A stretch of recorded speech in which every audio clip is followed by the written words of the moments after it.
The views, comments, and opinions of the following program do not necessarily reflect those of Morris Media Studios, MorrisMediaLive.com, or its affiliates. Listener discretion is advised.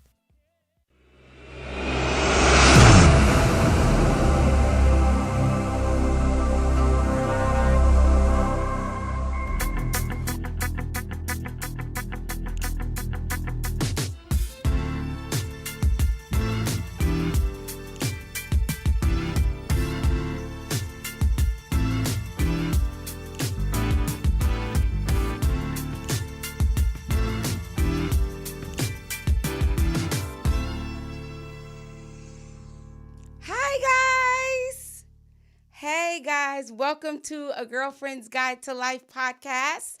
I'm your host, Miesha Shanell. I am so excited, you guys. Thank you so much for your continued support. It's been almost a year that you've been coming on weekly, bi-weekly and subscribing and commenting and keep coming back. Like, that's warms my heart. I really appreciate you. I love you so much. Today's show, I'm going live, guys. So I'm trying something new. I'm going live on Girlfriend's Guide to Life podcast. And this is the first time that I've ever done anything like that. So I'm pretty excited. I'm watching it from my phone as well so I can comment because the engineer has it up in the front. So if you hear bings and dings, ignore it because I got a lot going on over here. But it's going to be fun and I'm excited. But today, so you guys know we are in episode 2 of our dating series. So in lieu of Valentine's Day and Black History Month, I wanted to tie in some Black love or just love all together. But before I move on, I gotta show you guys my dress. So my dress is pretty cool. I got to give a shout out to my peeps. But look at my dress, my shirt. It says, everything is going to be all right. It is a full length dress with colors and pattern. It is absolutely beautiful. I want to give a shout out to my girl and my guy, Filthy Rags, David and Gaynell, my family. Thank you for this, for my beautiful custom dress. It is absolutely phenomenal. I'm going to take a full length picture and post it to the page so you guys can see it. So thank you. Also, you guys have been asking me about my haircut. I've been getting so many inquiries about my haircut. And yes, I am in love with my hair. It is still evolving. It's an ever-evolving vessel. But got to give my shout outs to my boy, KG Superstar from Blade Barbershop in North Hollywood. He is my barber. He's been my barber for 10 years. Every little short haircut that I've had, guys, on my page, on my Instagram page, if you look at it, you'll see it. KG Superstar. Thank you, guys. But now let's get on with our show. So I'm excited about our show today. As you guys know, I was actually talking to Felicia today before the show, and we were talking about today's topic, and it registered with her today that I've been married 25 years of my 40 years of, I was married for 25 of my 40 years, 2 marriages. And this is the first time that I'm single, like without a husband or even responsibilities. Yes, I still have a college student and he still needs me, but for the most part, it's just me and my little puppy, Rebecca. So for me to date now, dating is different, a lot different for me now because I married twice, back to back, through childhood trauma. I trauma bonded very quickly to my husband, and I was able to get out of one and jump into the other because I wasn't 100% healed and on the mend to even register or even try to be anybody's wife again, let alone mom for the first time with no real support from family. That was a lot. But now this time around, it's been 5 years, and I've had extensive therapy. In fact, I am an advocate for therapy. As you guys know, I believe in it for both myself and my son. Without therapy, I don't think I would have gotten to this place. I know I needed the help that I receive, and I still do. I'm not ashamed to say it. When I feel triggered, I go to therapy, which we all should. It's not a stigma attached to you. It's just as if you were playing a sport and you needed some extra support with, let's say, baseball. You get a batting coach. That's how therapy is for me. I need, if I gain a little weight, I'll go work out. I get a trainer. Therapy is the same way. So if you have never had therapy, I suggest you try. So with that being said, I am not a therapist, didn't go to school to become a therapist. That is not my forte. But I brought in an expert today who is going to talk to us and help us through. So the first episode, just to recap, we talked about the vulnerable Black woman. And my show is intended for all people, but I like to talk to Black women. And so I brought in an expert so she could really go deep with us and teach us about healing ourselves. So that's what I was saying. So it was a vulnerable Black woman.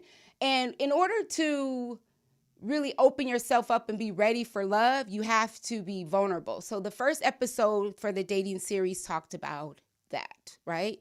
So now episode number 2, we are going to talk about loving our flaws. So yes, we are all flawed. Some of us hide our flaws a little bit better than others. Some of us, I call them fig leaves, put things on to cover up our flaws. But at the end of the day, we are who we are, and God made us who we are. And so it's okay to embrace our flaws in a healthy way. And so I brought in Wendy Whitmore from the Healing House. She's a marriage family therapist. She is going to come in and discuss with us what is loving our flaws. Wendy, what I really love about Miss Whitmore, is that she's a sister girl. She's very loving. She's the most transparent therapist that I know. That's why I really like her, is because she isn't afraid to be open and be human, and to show us that, hey, we all have some things. Her transparency is one of the reasons that I thought that she would be great on the show. And the fact that she's been married for 21 years is also pretty dope, because that's what I aspire to have one day. So without further ado, I'm going to allow Miss Wendy Whitmore to come in and tell us who she is. Hey, girl. Hello, everybody. So it's funny that you talk about transparency, right? Hey! Because this morning, my mother, which is why you guys see me in a bedroom, usually my little setup is a little more professional, but I'm at my mom's house in her spare bedroom. So my mother reached out to me this morning and told me that my uncle had a heart attack and that he's on a ventilator. So I canceled my clients for today and came over to be with my mom. But, honestly, when we talk about being flawed, my immediate response, and I had to just take a minute and pause. My immediate response was I was angry. I was ticked off. I was triggered because 2 years ago, my father had a heart attack, and, he passed away 3 months after the heart attack. So I was completely triggered. And so, a lot of time. And so I could not be anything for anybody in that moment. My mom was calling. I told my husband, I said, you got to talk to her and let her know I'm on my way. I told my children, her grandchildren, to reach out to grandma because in that moment, my own stuff was coming up. And so I needed to take care of myself. And, at first I was like, I felt bad. But then, that's a part of embracing your flaws, is making sure that you are staying open and loving yourself, because if you don't embrace your flaws, I would have punished myself for being triggered and for feeling the way I felt earlier this morning. So with all that being said, my name is Wendy Whitmore. I'm a licensed marriage and family therapist. I own a business called WLW Healing House. It stands for Wendy's Life Wellness. And we offer both traditional and non-traditional therapeutic services. Thank you, Ms. Mai, for having me on today. And let's talk. First of all, thank you for being here with me. Thank you for showing up, because you didn't have to. And thank you for even sharing that with us to let us know what you're going through. But you showed up, and I appreciate you. I really do, from the bottom of my heart. So I'm here to chat, girl. It is definitely no accident that we were chosen to do this today. And I want you to just talk to us. Tell us who you are. Tell us who is Wendy. So I am a compassionate, community-driven conversationalist, right? So what does that mean? That means that like my level of empathy is probably why being a therapist comes so natural for me, because I was given unconditional love by my stepdad, who I call dad. When I was 7 years old, he met my mother. Okay. And so I was never called a stepchild. I was never called anything like that. He always said his daughter. And so that level of unconditional love taught me how to give that to others.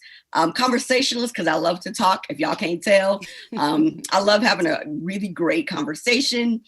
And I love my community. I love us. One of the reasons that I started the Healing House, I actually just cut the ribbon on February 3rd, which happened to be the day that I witnessed my father taking his last breath. Wow. Part of the reason for the Healing House is for a place for the community to come to heal their spirit, soul, mind, and body. So who is Wendy Whitmore? I'm a mother, I'm a wife, I'm a daughter, I'm a friend, I'm a niece, I'm a sister. I'm all of those things, but most importantly, I love people, and I love my people probably the most. You're pretty phenomenal. Tell us where the Healing House is, and talk to us about the Healing House before we tap into our subject. The Healing House is located at 1060 East Foothill Boulevard, Suite 204 in Upland, California. I, along with a staff of 9 other wellness collaborators, we have a doula for maternal health and wellness. We have a holistic health coach. I have a therapist who does hypnotherapy. I have another therapist that does EMDR. I have another therapist that is licensed in yoga. And so we have a class called Body Emotion that we're going to be offering. Oh my goodness, there's so much. We have animal therapy we're going to be offering. We're going to be offering musical expression therapy, artistic expression therapy. I'm just so excited. Like I literally just cut the ribbon. So like I'm still floating, y'all. I'm still floating. This has been phenomenal. A blessing. Yes. So you have a true healing house. It is exactly what you say it is. Tell us, like, at what age were you inspired? How did you know? When did you know that you wanted to be a therapist? So I went to therapy when I was younger because I had quite a bit of trauma as a teen. And I even actually ran away from it in college. And then one of my professors was like, I really think you should think about being a therapist. And I was like, I ain't trying to listen to folk problems all day. And then one day it just hit me. And I just really started to embrace like that this was really what I was supposed to do. I was meant to hold space for others because God blessed me with this amazing ability to be compassionate, even for those that others choose not to be compassionate for. So I was probably about 21 when I really started to take this serious, and I started practicing at 25. And I'm 41 now. So I've been practicing for, 16, 17 years? Yes. I don't know. My brain is a little foggy today, y'all. So forgive me for the math. So I consider you an expert. So I still am relishing in the conversation that we had prior to today. We talked Saturday, and you came up with this term. Okay, can you hear me? I can. You can? Okay. You came up with this term, radical self-care. Yes. Can you please share what radical self-care is for you? So basically, one of the things that I really started to focus on Back when I was 28 or maybe 29, I was diagnosed with a chronic condition. And because of it, I've had 4 procedures on my bladder. And so traditional self-care, like when we start to think about self-care, we think about nails, hair, massages, all that good stuff. And all that's great, but radical self-care is literally placing barriers in place. Barriers mean that you prevent access, and that regardless of the person, place, or thing, that good old noun, right? Relationships, situations, and environments, that your barriers are not crossed. And so radical self-care is not only having your boundaries, which are the limits for which you will deal with things, but also making sure that you have your barriers in place, which means that you prevent access for certain things. So radical self-care is a combination of barriers, boundaries, and showing compassion and grace for yourself. So that's what I consider radical self-care. That is awesome. So you mentioned the spirit, soul, mind, and the body, right? You remember that when you told me that? And I was like, what? So tell us, because I learned a great deal from you from our conversation. It was like you were speaking to my spirit, and I was like, wow. I knew that it was a reason for us working together, but you never know until the reason hits you, right? So when I was talking to you, I was like, so basically you were giving me some things that I still need that I haven't gotten yet. Right. And so you came and gave me some nuggets. And so I want to share those nuggets. I want you to explain to them the difference between the spirit and the soul and the mind and the body. All right, so I practice what's called 360 care. So I believe in treating the whole being. So your spirit is your character. It's the essence of who you are, right? So for example, I'm an omnivore. So I'm both an intro and extro. But if I start to be extremely like introverted, I'm acting out of character. Like that's not my spirit, because I usually go from one to the other, right? Yeah. I'm very introverted when I kind of need a recharge, and then I'm extroverted because I love community. So when I start acting out of character, that means that something is affecting my spirit. When you think about your soul, think about the soles of your feet. It's what keeps you grounded and rooted. So the soul is the house also, right? It houses the being. It houses the spirit, the mind, and the body. So when you think of spirit, it's the character and the essence of who you are. And when you think of your soul, it's the house, and it's what keeps you rooted and grounded. When you think of your mind, right, clearly, that you're dealing with your mental and emotional state. And then when you think about your body, you think about how the spirit, soul, and mind affect your body and how you move. And so as a therapist, it's important for me to treat the full 360, spirit, soul, mind, and body. Yes, man. That was good. Yes. Because you feel like I knew, like, I feel like you can work on your body, right? You can work on your mind. You can work on your soul to be a better person, and your spirit can be shifted. But to think of them all working together to give you this whole piece, like this, it's like, okay, so once you have the barrier, all these things lined up, and you can breathe through them, I think that you're on a good start, right? A good track. I feel like with that, if you're still, and you tell me if I am wrong, because I'm no expert and I don't claim to be, but what I'm saying, what I'm about to say is what I want to say, is I feel like once you're there, then you can tap into date now. Like you can open yourself up to a relationship. You can figure out if that is something that you want to do, because you're open, right? You're vulnerable. Right.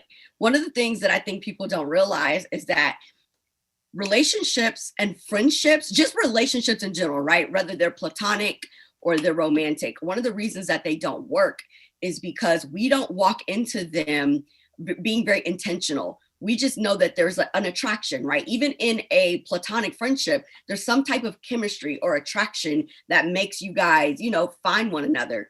But the thing we have to remember is that chemistry is combustible. And so you don't only want chemistry, right? In this engagement with somebody. Right. So making sure that you know your barriers and that you have set your boundaries, which are your limits, allows you to walk into any relationship whether it be platonic or romantic, kind of really knowing who you are so that you don't lose yourself as you are engaging with this person, so that you guys can grow together in the relationship, right? Because if you don't really know who you are and the other person has a stronger personality, you tend to kind of melt into them, or vice versa. Or if you both are kind of like, then you guys both are kind of like, and like there's no growth.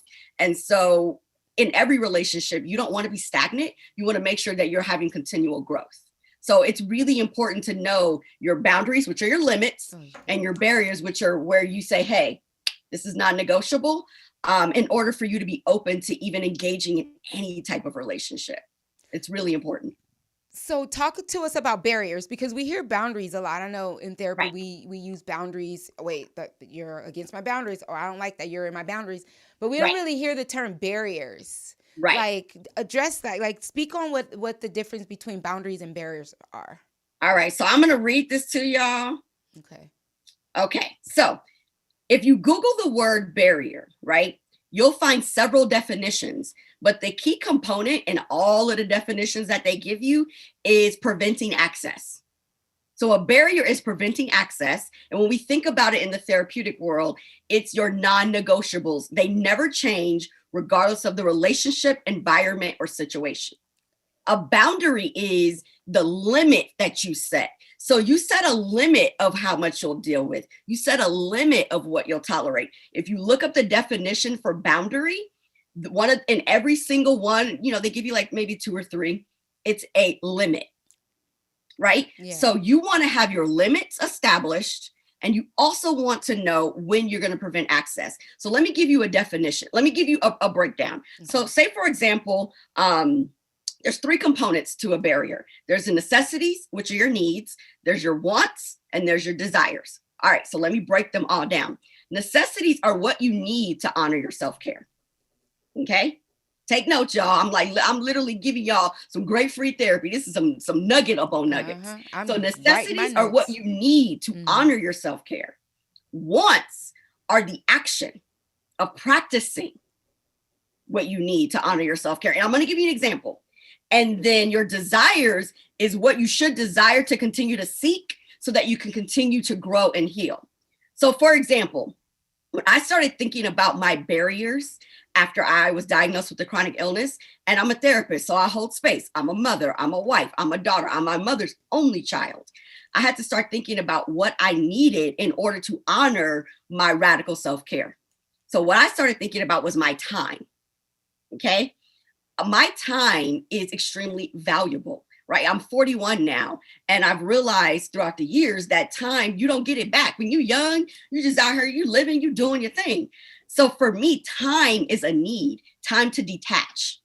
So my need is time to detach from work and make sure that I'm checking in with and on myself, right? That's my need. So how did I do that? So the action of that is setting times of day where I check in. And then depending on where I'm at, I adjust my day to fit what I need. Yeah. Yes. Right? Yes. And then the desire for me was creating a schedule that allows me to do that. Yes. So one of the things that I did was I stopped seeing clients on Fridays. Okay. I only do meetings.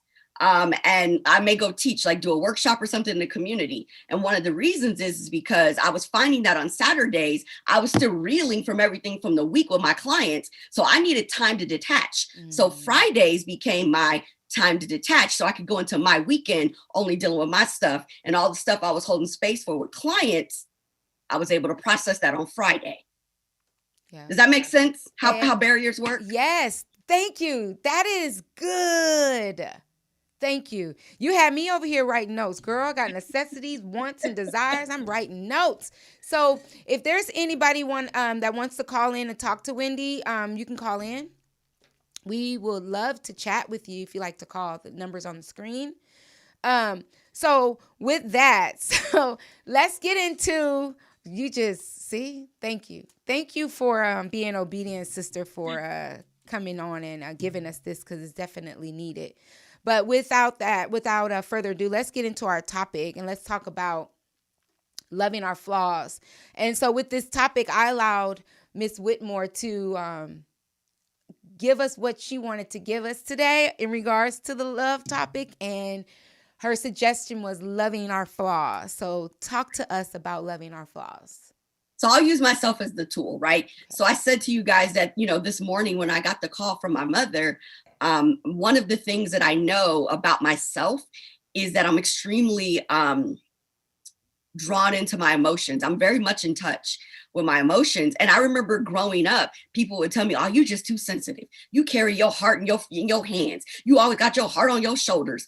And so I had to learn that was actually one of my strengths. Mm-hmm. For others, they deem it as a flaw. For me, it's a strength because it's what allows me to be extremely compassionate. But I know a lot of times the things that people consider our flaws, we take that in and we actually start believing that we is just really screwed up around here. Mm-hmm. I mean, I used to think that if I cried, I would apologize. Mm-hmm. Like something would be really sad and I would cry and I'd be like, oh, my bad. I'm sorry. I'm sorry for being so sensitive. I'm sorry for crying. And it's like, wait a second.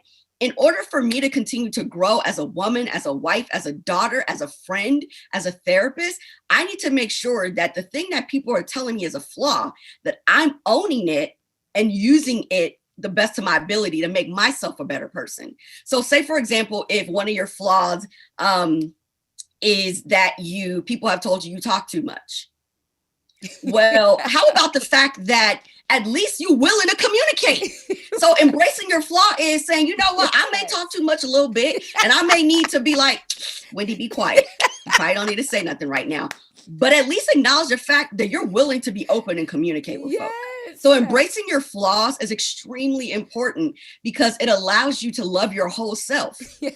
Like ain't nobody gonna love you like you love you. Your mama love you. I know my mama love me, right. And I love my heartbeats.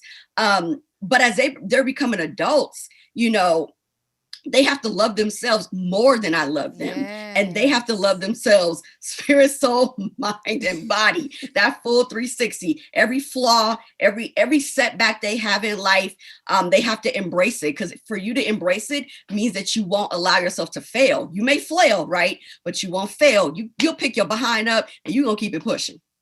That's how I see embracing your flaws. Yes. So tell me, what do you think? How do you contribute social media right now to really understanding or embracing your flaws? Do you feel like social media allows you the opportunity to really embrace who you really are? No, ma'am. It's so funny.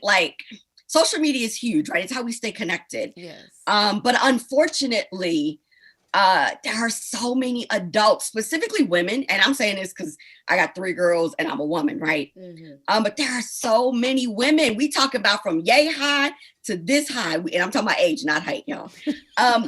Who they dream about being like a Kardashian. Mm-hmm. I'm like, well, why? Mm-hmm. So you now are not embracing your flaws and who you are because you're trying to look like him, or better yet, and I love me some Megan Thee Stallion, right? Okay. But I'm 41 and I done had some kids. I'm not supposed to look like Megan. I'm not supposed to look like her because guess what? When she's 41 and has some babies, she probably not going to look like her 20-something-year-old self. Exactly. So it's so difficult when we see these images of how we're supposed to look and the kind of car we're supposed to drive, what we're supposed to be doing.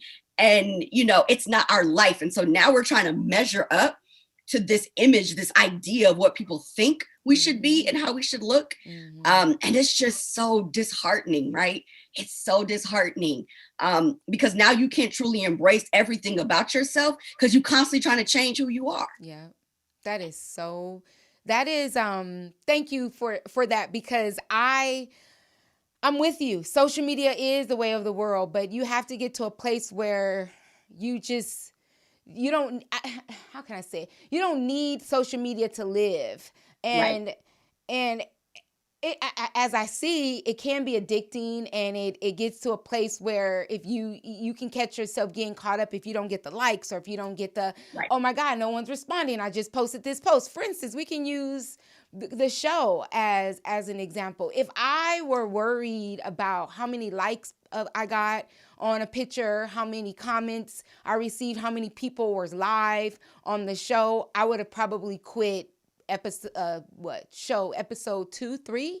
Mm-hmm. But we're on 20, And I got to a place where I stopped worrying about what other people thought. And a lot of times it comes from how you were raised, really, or what you were exposed to, who poured into you. Did you get connected, as you said, to your spirit, soul, mind, and body? And then as you grow up, you get to this place where now you are altering your body and to feel better, and to thinking that if you don't have a certain hair length or a hair texture or a hair color or skin color then you're not good enough. And that is one of the sickest and saddest truths that anybody could say to themselves. I just wanted us to like delve into it and tap into that and really be 100% transparent with the topic, because what I'm learning as being a newly single woman is hard, especially dating. I'm still hopeful and optimistic. Being a 45-year-old woman dating again for the first time. Now there's so many terms have changed. People are openly talking about their sexuality. There's this thing which was always around polygamy or polyamory. That's a huge polyamorous relationships. Polyamorous relationships right now are huge. And they're talking about it. And when you've been married and you've been with one person and now you're like, what? Huh? I can have two for what?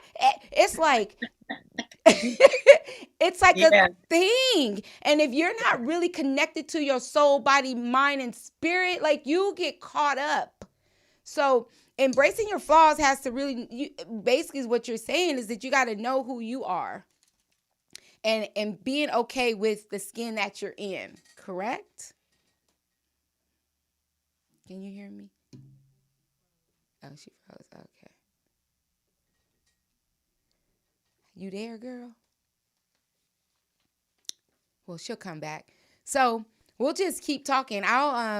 I'll just babble on because I'm like she said, I talk a lot. That's why I'm on the show. So with that, for instance, you have to get to a place where somebody said you make being divorced look easy. And at first I kind of like got offended by that because I'm like, I make it look easy. What do you mean? You don't know how I feel within here.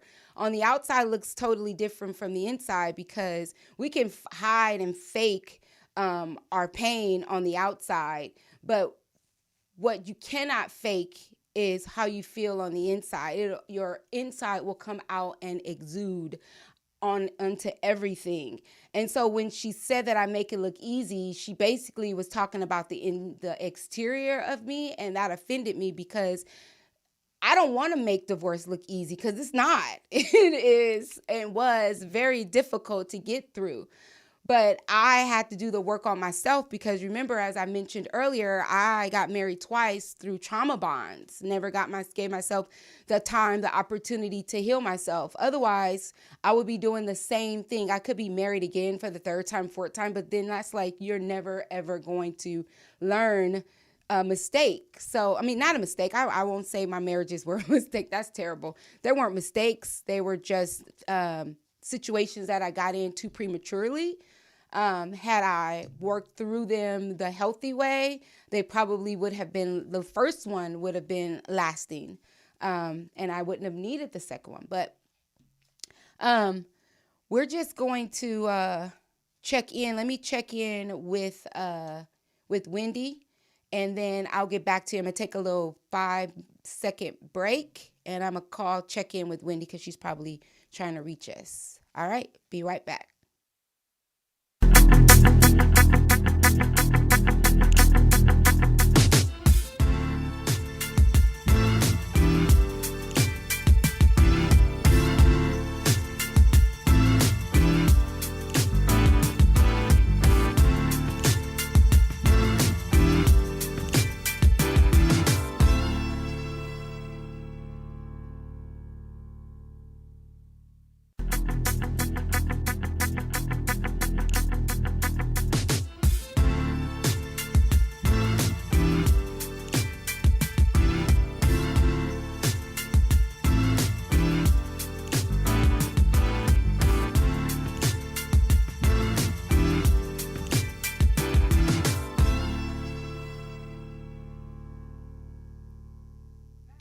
We are back, guys. Thank you.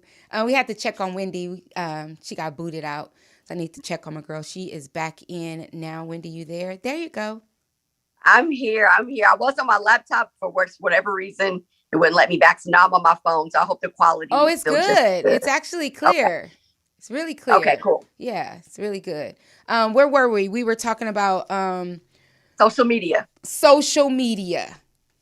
So, what I was saying is, if I cared about how many likes I got or how many people checked in and wrote comments, I would have quit a long time ago. But when you're doing things for yourself, for your own purpose, you don't worry about it. It's almost like you have on blinders, and you can you stay focused on what the objective is, and you just stay consistent, and all that those things that you think that you need will come, and you won't even have to work for them. God will just drop them down on you. So I say, if you're addicted to social media, I know people that are like doing this, like checking in and on Facebook and social media, all these platforms every single day. It's like a job.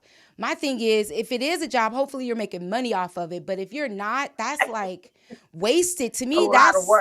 That's a lot of work for no money. And I feel like I'm not judgmental, but like check.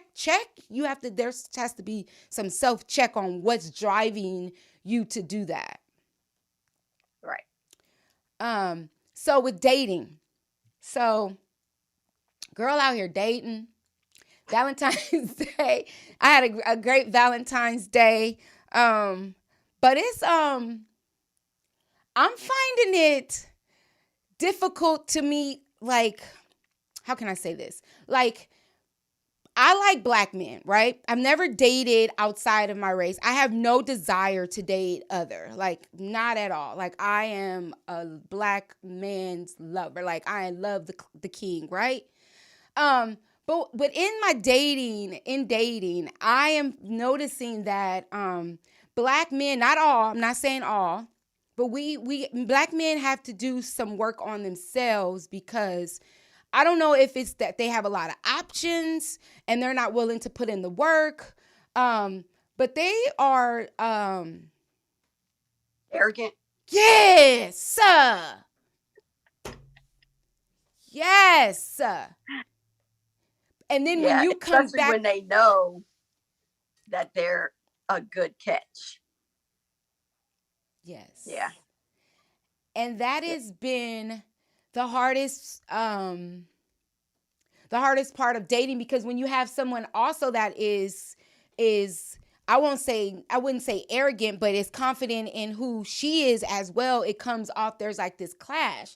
But it's like, you don't want to I'm not here to emasculate him and take him away from who he is as a man. I want him to be the man. I want him to be the leader, but we shouldn't let him take our, I shouldn't say not joy, but take who we are away in a struggle for us to show who we are, if that makes sense. Does that make sense? Can you give me some advice on that?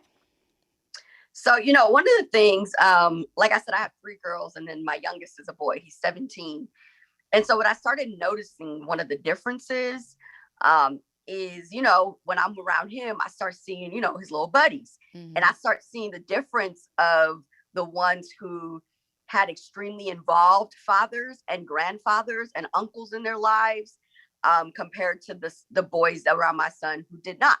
Okay. It started making me think really about this village of manhood that a lot of men don't have. And so a lot of women will say this, right? I ain't got time to be raising and teaching nobody. I ain't got time to be raising. And so what I always say to women is, when people grow up and they haven't had like that village of manhood to kind of, teach them how to honor themselves and honor the people that they engage with and deal with, they don't just magically learn it at 25.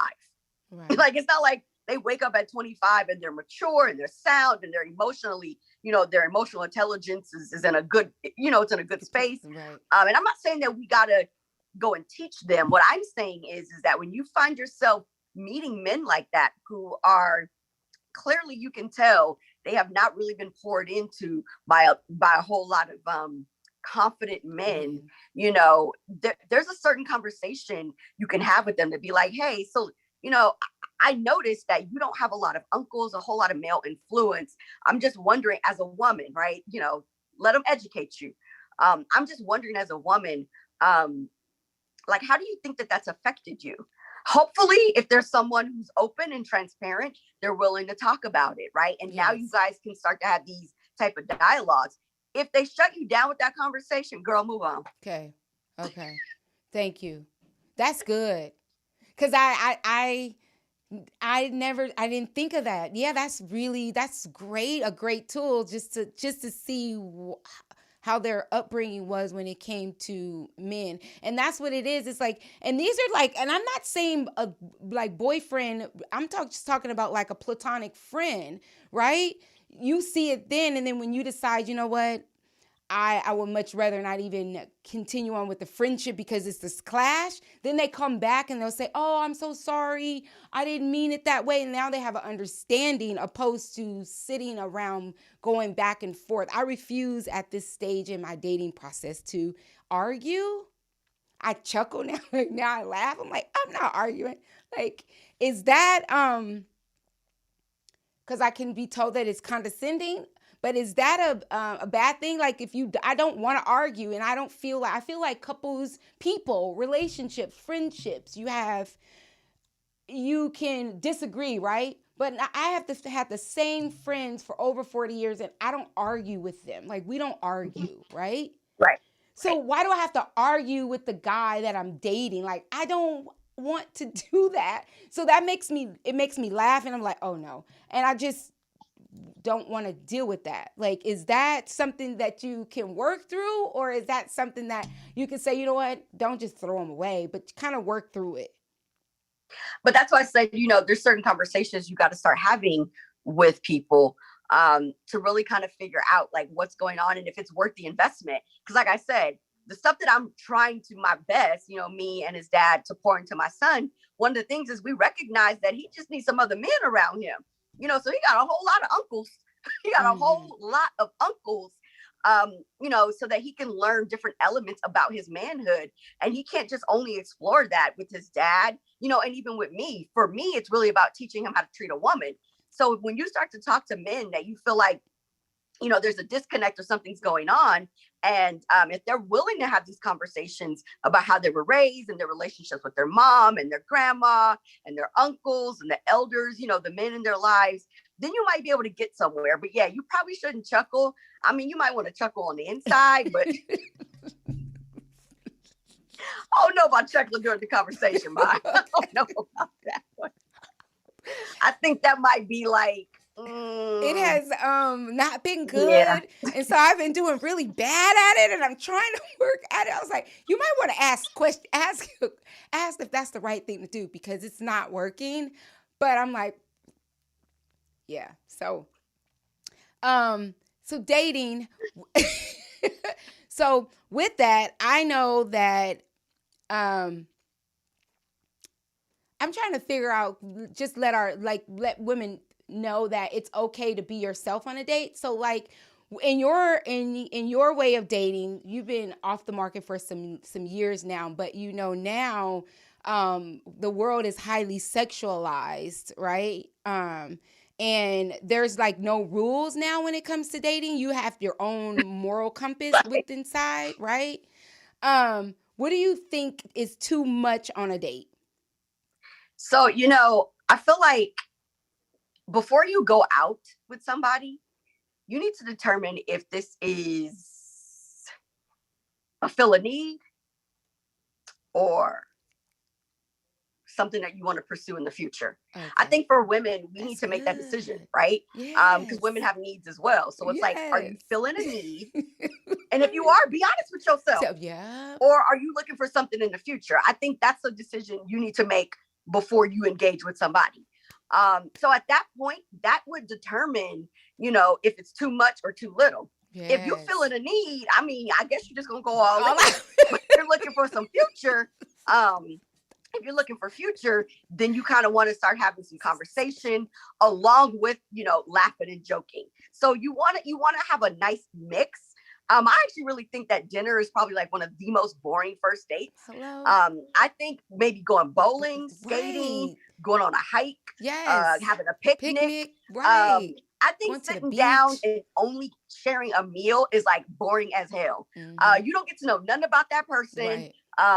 Everybody has their dinner, their dinner look or their lunch look or they Way they're brunch look. acting. I want to be with you somewhere where I get to see all of you. I want to see the whole person. Like if Right. I was single right now, that's something I would ask myself, Wendy, are you feeling a need or are you looking for future? Yeah. And then from there, I would make the decision. But my dates would not just be us consuming a meal. We're going to have to do something more because I just really got to get to know who you are. And people are more open when they're having fun. Yes. That is, you chuckle me. You say the right stuff. Like, we need to hear that because, back in the day it was like, you go on a date and you act like a lady, which you still do, act like a lady, and you don't do this and you don't do that. And you get closed off in this box as you get older. And now you are, you remember how you were 25 years ago, but times are changed. Right. And so now you're like not exploring and experiencing the way life is because you're afraid to be stigmatized or even beat yourself up because of this newfound freedom.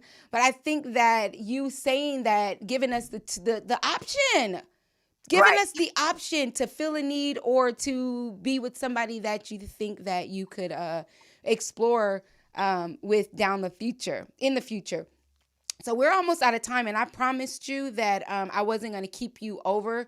I wanted to thank you and acknowledge you for coming on despite your family illness situation. I appreciate you for taking the time to even come on and be open emotionally. Before you go, can you give us the information on the Healing House and tell us how we can find you on social media? So on social media, my Instagram is Therapy by Wendy Whitmore. Facebook, it's just Wendy L. Whitmore. None of my pages are private, so you could just find me and follow me. The Healing House, Wendy's Life Wellness Healing House, is located at 1060 East Foothill, Suite 204, Upland, California. You can also email me at truthhealingevolution@gmail.com, or you can shoot me a text, 909-576-5431. Question. So you can reach me on multiple levels. Yeah, we could find you, and then you guys can look at the show again and get our information. I have a question though for you. Are you guys doing virtual therapy? Are you open for business if people wanted to utilize the space? Talk about that. So right now, for group therapy and individual therapy, it's still telehealth. Okay.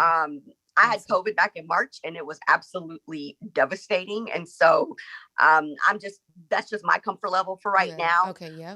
But I have a Zen space called the Reset Room. And that is right now where groups of no less than 3, no more than 8 can book time up to 2 hours in the Reset Room. We have fully loaded, heated, full body massage chairs. I love a good rocking chair. They come with Bluetooth headphones. I have a tea bar, my own blend of tea called Sip and Heal. Awesome. All the teas at the tea bar are Black-owned tea companies. Hands of Sage, shout out to them for blending up and creating Sip and Heal for me. And Just Be Tea Company is also the teas that are featured there. I have an egg chair. I mean, like, if you guys go on Therapy by Wendy Whitmore, you will see what the Reset Room is. And everybody needs to reset. Sometimes you need to start your day by resetting and hitting the pause button. You need to end your day, or you just need to reset in the middle of the day. But the Reset Room, we are taking group bookings again for no less than 3, no more than 8 for up to 2 hours. So that is in person, but because you're with your group, you're with your own little pod. That's awesome. I'm actually going to look into that. I'll be in contact, maybe do something there. That'd be awesome. That is definitely radical self-care right there. So before we go, is there anything else you want to talk to us about loving our flaws? The one thing that I want you ladies to remember, I mean, just people in general, but I know your show is more geared towards women. Yes. But I think that when we start thinking about loving our flaws and embracing them, what we have to remind ourselves is that we're worth being loved. And so to embrace your flaws and to love your flaws means that you are making the decision to love your whole self. Amen to that. Thank you. You told You're me welcome. something. I was saving this to tell you. You told me something, and you said it feels good to be chosen. Yes. That is, I'm going to leave it with that. We all want to be chosen, right? Yeah. Right. Thank you, my love. I appreciate you. Thank you. Thank you for being transparent and showing up despite your own emergency. Appreciate you. Good luck to you in your endeavors, and we'll see each other again very soon. All right, y'all. Love and blessings. Have a great rest of your day. Peace, love. Bye. Yay! All right, guys. Thank you again for tuning in to A Girlfriend's Guide to Life podcast. Again, I'm your host. I forgot to tell you in my opening because I was so excited that I just want to let you know, reiterate my goal is to touch, move, and inspire you to live the life that you've been given to live. So continue to tune in with me as I show you how to love and live through adversity, and most importantly, how to never give up. Okay? Find me on Facebook, Girlfriend's Guide to Life podcast, and then on Instagram it's spelt the way it sounds, and on Instagram it's Girlfriend Guide to LYFE. I need your subscriptions and your likes. We appreciate you. Love and blessings. See you in 2 weeks. Peace.